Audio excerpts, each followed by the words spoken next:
Assalamualaikum warahmatullahi wabarakatuh. Jumpa kembali dengan saya Halimatus Sadia, mahasiswa Program Magister Pendidikan Dasar Universitas Terbuka. Pada diskusi sesi 7 ini, mata kuliah Studi Komparatif Pendidikan Dasar di berbagai negara, saya akan membahas materi tentang kesetaraan gender. Pada diskusi sesi 7 ini, saya akan membahas dua artikel yang terkait dengan kesetaraan gender. Artikel yang pertama berjudul Peningkatan Kesadaran Kesetaraan Gender berbasis nilai-nilai Islam di lingkungan sekolah melalui kegiatan edukatif. Latar belakang artikel ini membahas tentang konteks dan urgensi isu kesetaraan gender dalam dunia pendidikan, khususnya di wilayah dengan indeks pengembangan gender yang rendah seperti di Kabupaten Lombok Utara. Di sini dijelaskan bahwa pandangan patriarkal masih mengakar kuat di masyarakat pedesaan, seperti anggapan bahwa perempuan tidak perlu berpendidikan tinggi sehingga melahirkan diskriminasi sosial dan kultural tentang perempuan. Penulis juga mengaitkan masalah tersebut dengan nilai-nilai Islam yang menegaskan bahwa kewajiban menuntut ilmu bagi laki-laki dan perempuan secara setara. Islam mendukung prinsip keadilan gender.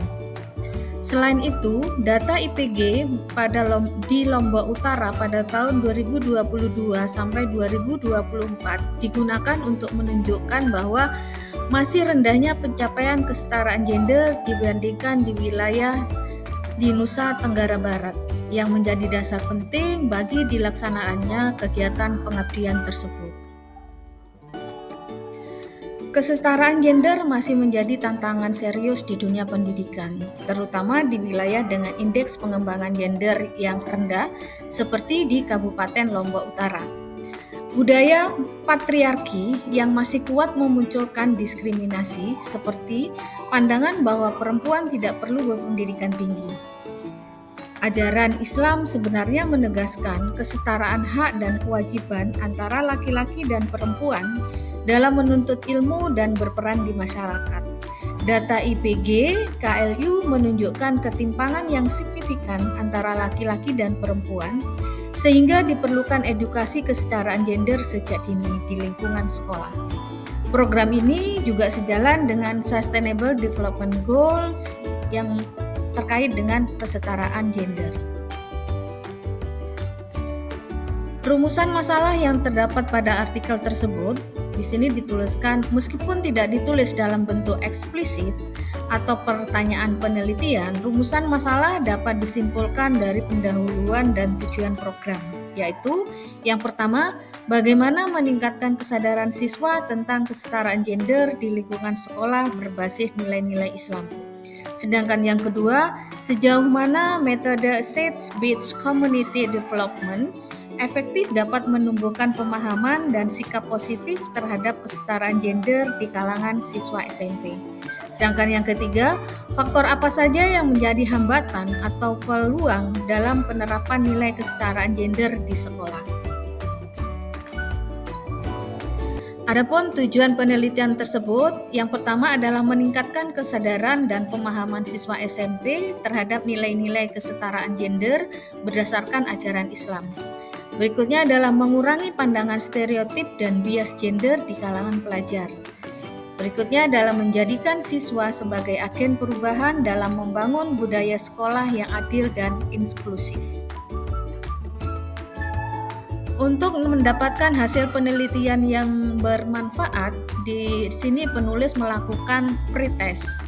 Yang pertama, siswa menunjukkan pandangan positif terhadap kesetaraan dengan skor yang tinggi. Sedangkan laki-laki dan perempuan berhak mendapat pendidikan yang sama. Semua siswa berhak menyampaikan pendapat, namun masih terdapat stereotip tradisional, misalnya anak laki-laki tidak boleh menangis. Kegiatan berikutnya yang dilakukan adalah post-test. Setelah dilakukan post-test, di sini dapat diketahui bahwa terjadi peningkatan signifikan dalam pemahaman siswa. Terdapat 82% siswa dapat nilai 80-89, sedangkan tidak ada yang di bawah 60. Siswa mulai menolak pandangan bias gender seperti perempuan tidak cocok di dapur daripada di kantor. Pembahasan yang terdapat pada artikel tersebut, kesetaraan gender adalah bagian dari hak asasi manusia dan prinsip keadilan sosial dalam Islam. Budaya patriarki menjadi akar utama ketimpangan gender yang harus dilawan melalui pendidikan. Metode ABCD efektif karena melibatkan siswa secara aktif dan partisipatif, membangun kesadaran diri dalam komunitas sekolah, memperkuat nilai religius sebagai dasar moral perubahan sosial, dan diperlukan kolaborasi berkelanjutan antara sekolah, keluarga, dan pemangku kebijakan untuk menjaga keberlangsungan program. Pada artikel tersebut dapat saya ambil kesimpulan bahwa kegiatan pengabdian yang dilakukan di SMPN 1 Pemenang, Kabupaten Lombok Utara menunjukkan bahwa pendidikan kesetaraan gender berbasis nilai-nilai Islam dapat menjadi strategi yang efektif dalam meningkatkan pemahaman dan kesadaran siswa terhadap prinsip keadilan gender. Melalui pendekatan asset-based community development, siswa tidak hanya menjadi penerima informasi, tetapi juga berperan aktif sebagai agen perubahan yang mengidentifikasi nilai-nilai Islam seperti keadilan, sayang, ramah, dan tanggung jawab sosial sebagai dasar penerapan kesetaraan gender dalam kehidupan sehari-hari. Hasil evaluasi pretest dan posttest menunjukkan adanya peningkatan signifikan dalam pengetahuan dan sikap siswa, di mana sebagian besar peserta memiliki pemahaman yang lebih baik dan mampu menolak pandangan stereotip serta bias gender yang sebelumnya melekat kuat di lingkungan sekolah. Selain itu, kegiatan ini juga memperlihatkan bahwa pendekatan partisipasi berbasis aset mampu menumbuhkan kesadaran kritis siswa terhadap bentuk-bentuk diskriminasi gender yang masih terjadi di sekitarnya. Meskipun hasil kegiatan ini positif, tantangan budaya patriarki dan sisa-sisa pandangan tradisional masih menjadi hambatan utama dalam mewujudkan kesetaraan gender yang menyeluruh.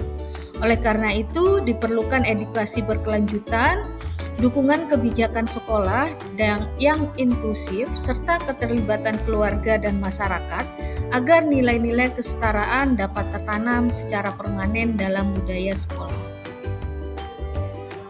Demikian yang bisa saya sampaikan pada pemaparan pada diskusi 7 ini. Kurang lebihnya mohon maaf. Assalamualaikum warahmatullahi wabarakatuh.